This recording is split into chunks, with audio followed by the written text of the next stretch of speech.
I think it's fine to have a plan, but I think if you're going to be in entrepreneurship and you're going to start your own business, you have to know that that plan is going to change, maybe daily, maybe weekly, maybe monthly, and you've got to be flexible. You've got to see opportunity, seize opportunity. On this episode of A Call to Leadership, I am so thrilled to have you join me on this 3-part series on entrepreneurship. How entrepreneurship works, what it means, the driving forces that push people to become entrepreneurs, and the pitfalls and failures, how to overcome the inevitable obstacles we face. I've invited Sam and Travis to be my co-hosts on this very important series, and I can't wait for you to be a part of it. I'm Dr. Nate Salah, and this is A Call to Leadership. Life as an entrepreneur is not a life that is compartmentalized. I mean, we might try to do that, but it's not. Everything is connected. And the way we live our lives in business and in our families and how we take care of ourselves personally, they all make a difference and they all are connected. I tend to think to start in the past when you were a child and how you viewed business is a great kickoff for us. And I'll just kick it off. When I grew up, starting off as the son of immigrants, most of the people in my family, especially the men, were working from 6 a.m. to 9 p.m. And whether it was a grocery store or some kind of a small business. And I thought to myself, man, that's not the life I want. I want a different life. I didn't want to be the kind of person who never got to see my family. Of course, I was just a kid. But I knew that there was something missing from that.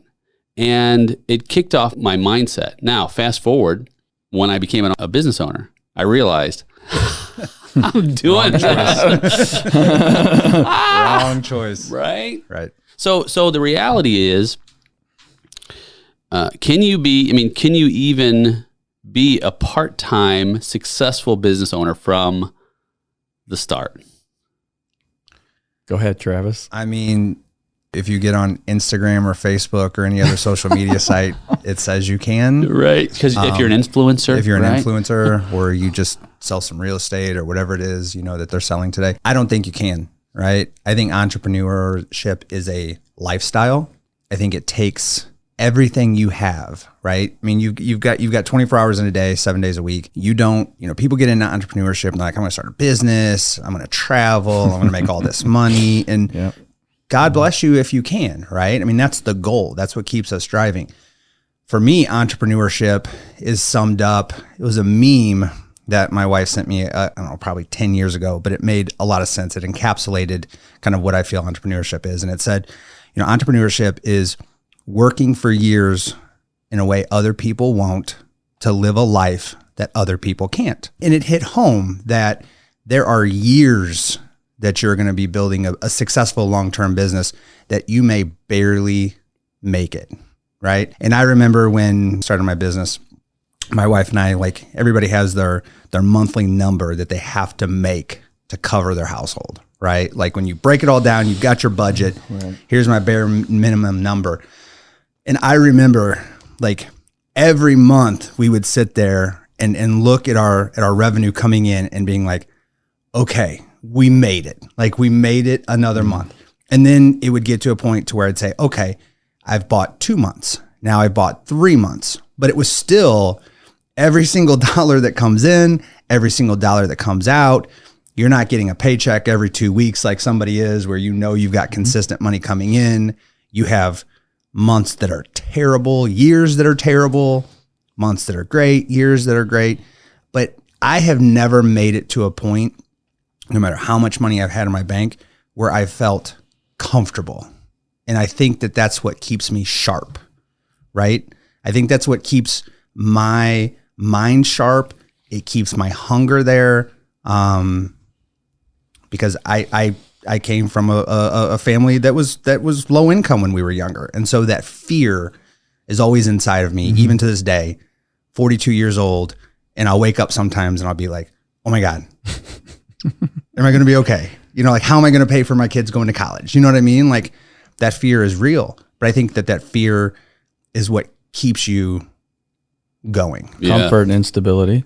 Comfort is the enemy of Comfort progress. is the enemy of progress. Yeah.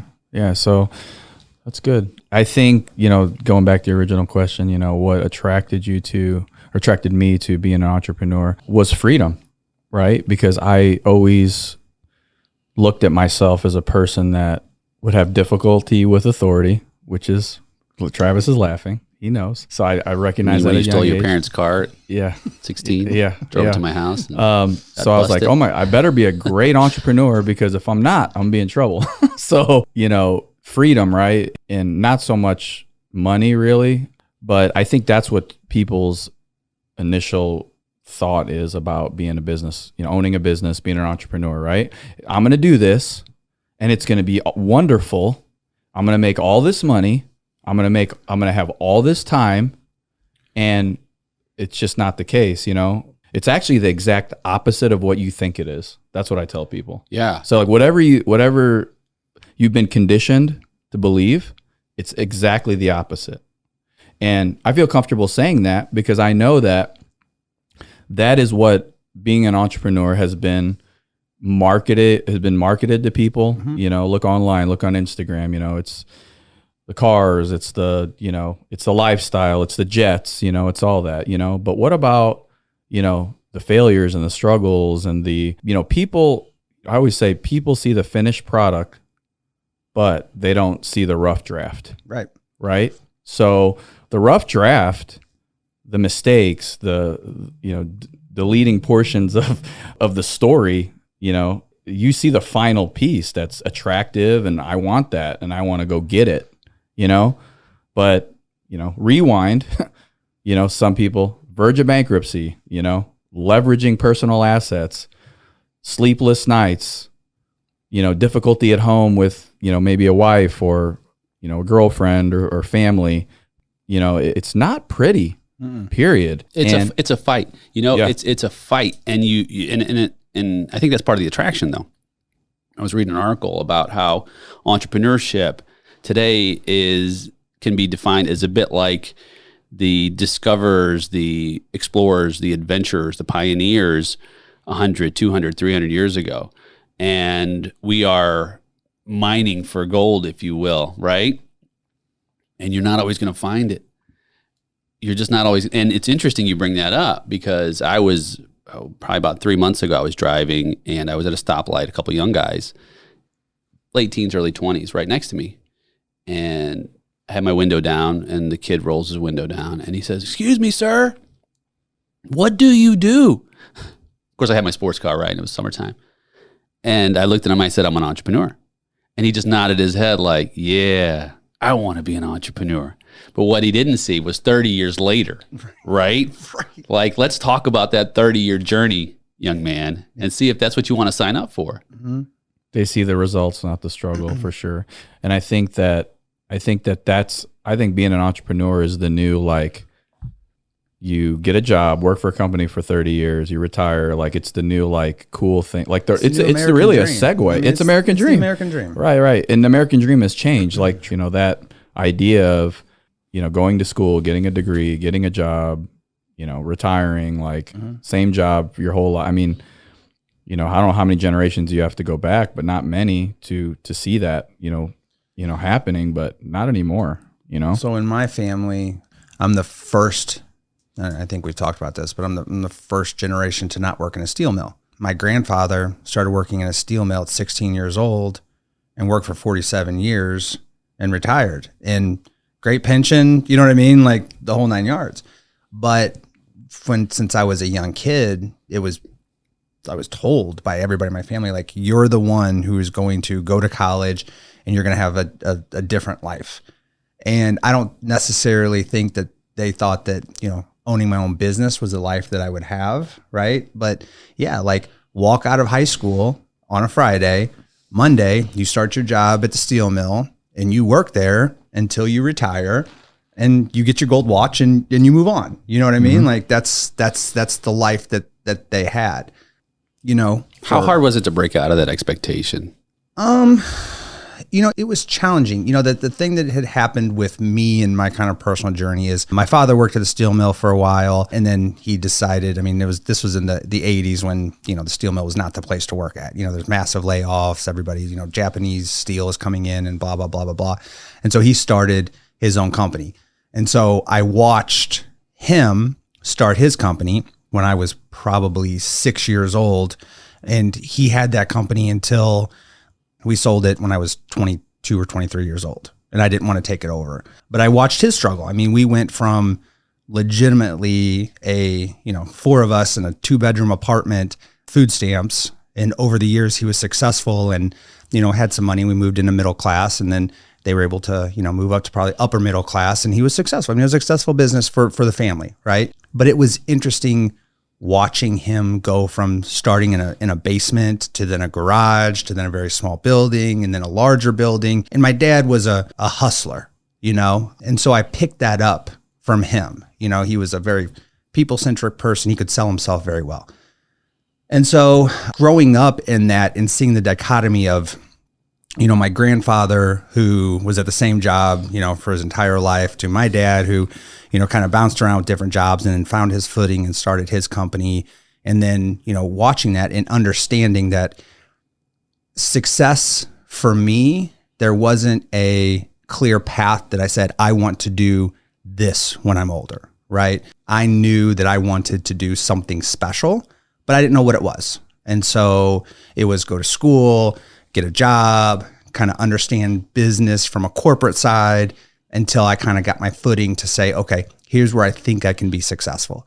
And I think that that's really important to not just walk into life or to a job. What I'm doing right now, where I make my revenue from right now isn't even really that much related to what I started in business, my own business to start with, right? It was just, what makes sense? What can I do? What can I be successful? What do I feel like I can be successful at? But I think that people want to have their life really kind of laid out, right? They want to have this like master plan. And I think that that's fine, right? I think it's fine to have a plan. But I think if you're going to be in entrepreneurship and you're going to start your own business, you have to know that that plan is going to change maybe daily, maybe weekly, maybe monthly. And you've got to be flexible. You've got to see opportunity, seize opportunity. Right. But I don't think that you can just go into it and say, I'm going to do X, even if it's your own company, and I'm going to do this for the next 20 years, because things change. They do. And you make a really good point that the hustle mindset is, I think, an essential aspect of entrepreneurship. And I love how you bring to the forefront of the example that was set before you. And I know, Sam, you've got some things to say about that as well. But before you do, I found in my research, and not only from my own experience, but research from an academic perspective, but also from working with so many entrepreneurs over the years, I can usually tell within about 5 minutes of meeting a new entrepreneur. A lot of them come and they want to start a business. And of course they come and say, help me to get my LLC formed and all this other stuff. And there's a little bit of a fire, that hustle fire, that if you don't have it, bro, sis, it's not going to work. Mm-hmm. You have to have it in your eye, that adaptability, because, and for me, same thing. My mom was a hustler and, single mom. We didn't have anything, but I just watched her manufacture nickels and dimes from running a hustle, whether it was coming out of a dumpster at Goodwill and reselling that stuff at the flea market, or owning her little pet shop that she was just grinding at. I was watching that example. I'm like, okay, I'm learning about this. And here's the thing about the hustle, and I want you to talk about your upbringing too, Sam, but here's the thing about the hustle. It can never end. Never. You can't stop hustling ever. No matter how big your business gets, no matter how successful, no matter how many zeros are in that bank account, like you said, right? Soon as you stop the hustle, you stop the fire, and you begin to fade away and become irrelevant. Sam, what about you? What was your example for becoming a hustler? My mom, probably the heaviest influence. She woke up every day and, she was a hairdresser, woke up every day, went to the salon, stood up for 8 to 10 hours a day. She had her own salon. Yes. and she was very successful at it, and that was attractive to me. Obviously, So would you go in there as a kid? yeah, all the time. I mean, there wasn't a perception of working too much or working too little, or it was just like whatever needed to be done. And we had a lot of things, we had a lot of advantages growing up, and I don't have as humble of beginnings as you guys have had, right?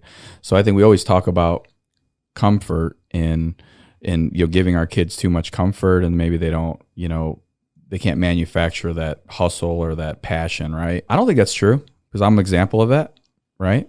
I mean, definitely my parents were, did well for themselves, and I'm not going to paint a picture of, that I needed for things and things like that. I don't have that story. That I convertible don't LeBaron at your 16th birthday. Yeah, That says it all. Like, so, what? so my situation's a bit different, because I had a passion for being my own boss, right? So whatever that took me to get there, obviously your influence as well. I seen you had your own business at a young age. I thought that was a huge, that was during my whole, process, when I got to the teenage age, and I seen my big cousin with the nice car and the business and the, trust me, that was super motivating to me. And I think I knew at a young age that this is what I wanted to do. Whether what it was, could have been, it could have changed. And we, Travis talked about, what you start out doing and what you end up doing. I think we're talking about evolving.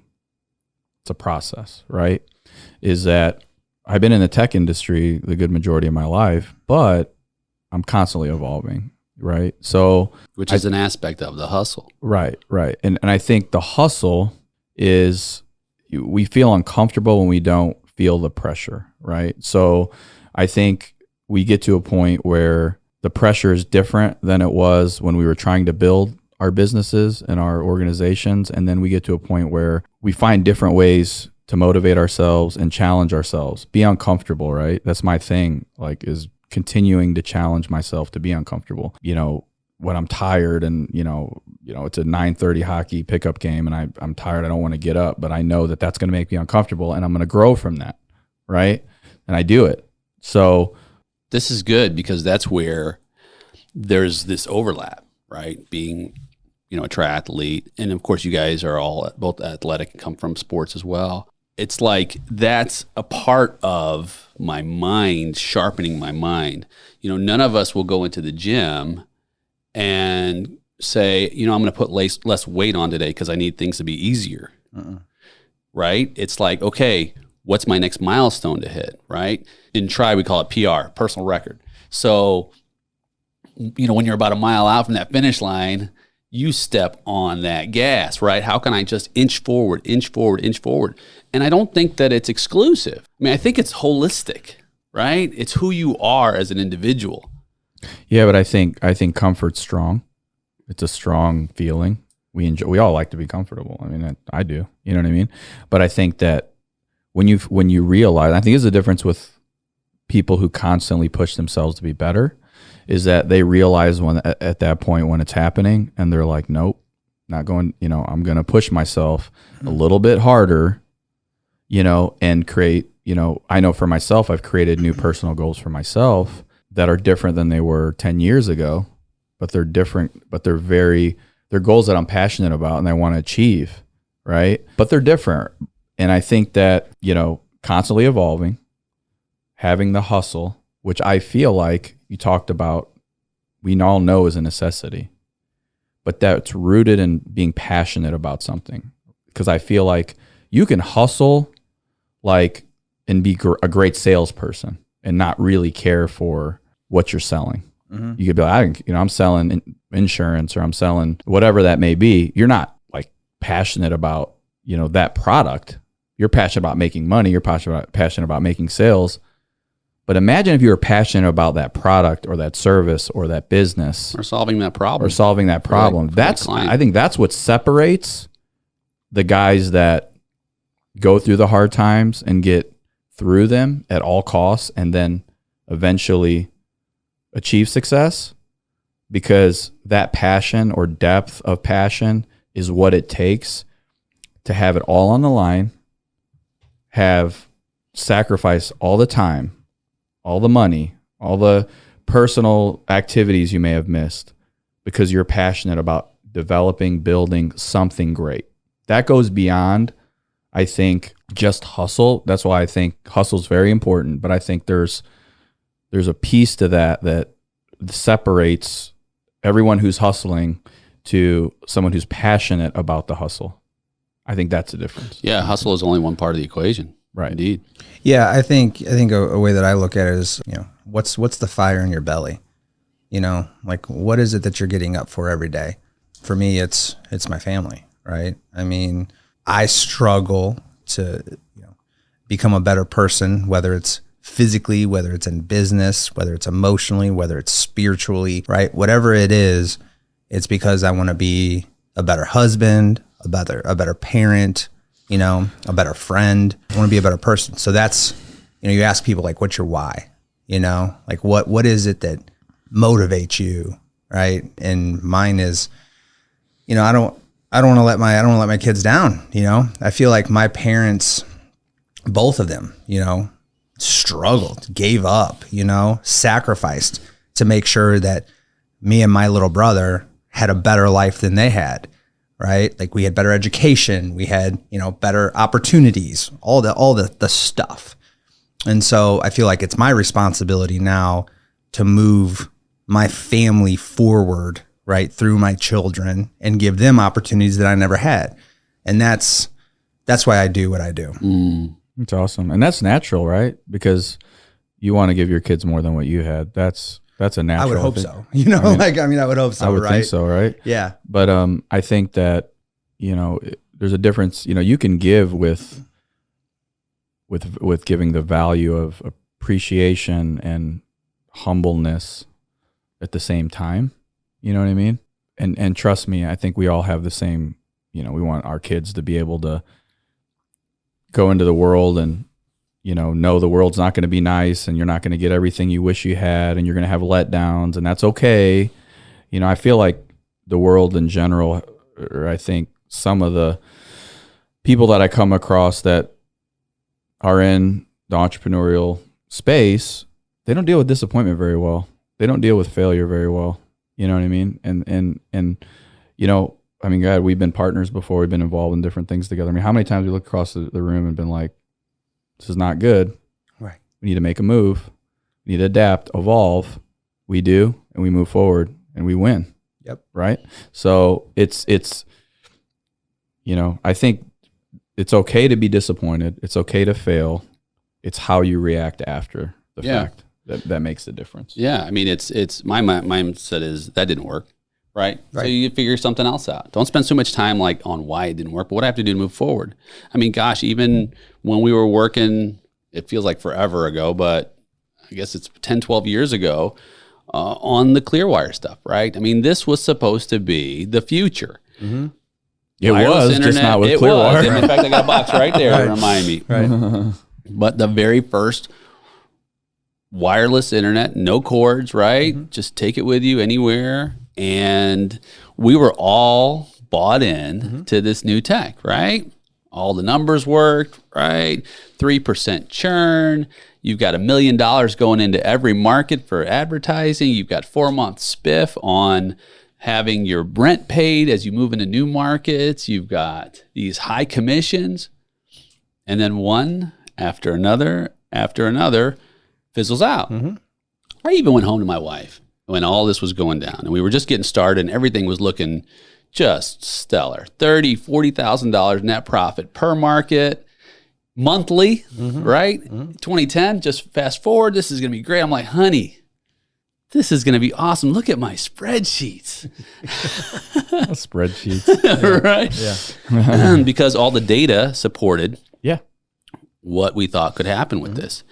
And of course, then we realize in-home coverage is spotty. People will not necessarily want to figure out the best place in their home for this product. So what do? They return it, right? And the first time we got a negative $15,000 commission check, I told Sam, Houston, we have a problem. Right. then we came to you, right? And you're like, man, I know we're this is an issue. We're working through it, and ultimately, fast forward, we worked through it. But there were some casualties. I mean, I had to go home and tell my wife, this may be the first time we filed bankruptcy as a family. It was possible all the way through.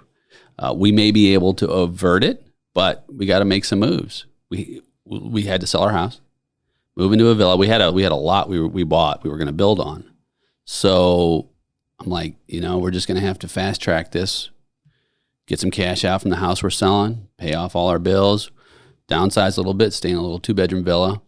And I mean, I had already been in business for 15 years. It wasn't, it's a huge just a startup guy, right? This is what I'm saying. There's never a point in business where it's smooth sailing. You know when it's smooth sailing? When you actually get on a boat and you're no longer working. Correct. And maybe then it's still not smooth, right? You're going to hit waves. But the point is, those are very difficult times. Those are very difficult, crucial conversations. And, you talk about your family, right? I mean, you go through these challenges together, right? I mean, she wept when we left that house. She's like, man, I'm like, it's going to be better. This is the life of the entrepreneur.